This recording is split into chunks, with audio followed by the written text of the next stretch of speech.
SCAD stands for spontaneous coronary artery dissection, and it's literally a tear in the artery. And because there's a tear, it allows blood to go in the wrong part of the artery and create a blockage.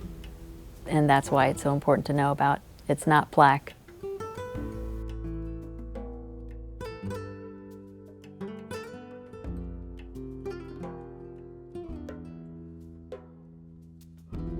And I've had doctors say that. They're like, oh, you really had a plaque rupture.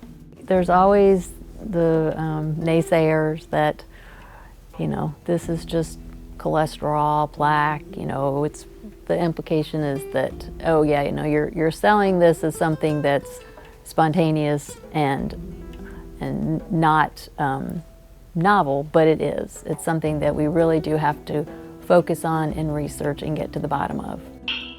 Heart disease continues to be the leading cause of death in women, and while spontaneous coronary artery dissection, or SCAD, is less common than heart attacks caused by plaques, research suggests that it may be the most common cause of heart attacks in younger women and in women during pregnancy. Despite this knowledge, women are vastly underrepresented in medical research, particularly women of racial and ethnic minority groups.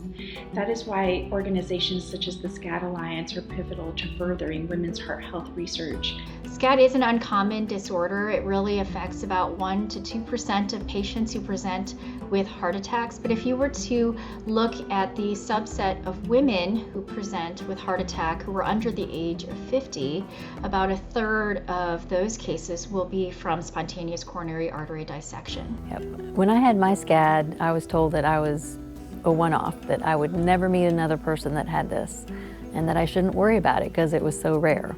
And I just didn't believe that. That just seemed improbable to me because it was something within my makeup, in my body, that had happened. So that's what kind of drove me to pursue research, because I felt like there had to be other people out there. With the blessing of the internet, I was able to find those people and launch the research. And here we are, about 18 years later after my heart attack, and I know many, many women across the world who've had SCAD, and some men. So we know that this is a cause of heart attack, predominantly in women, we think. And it's the leading cause of heart attack in pregnant women, and it's possibly up to 40% of women under the age of 50. So that's a lot of women's heart attacks that can be hopefully prevented through awareness and education of the medical community.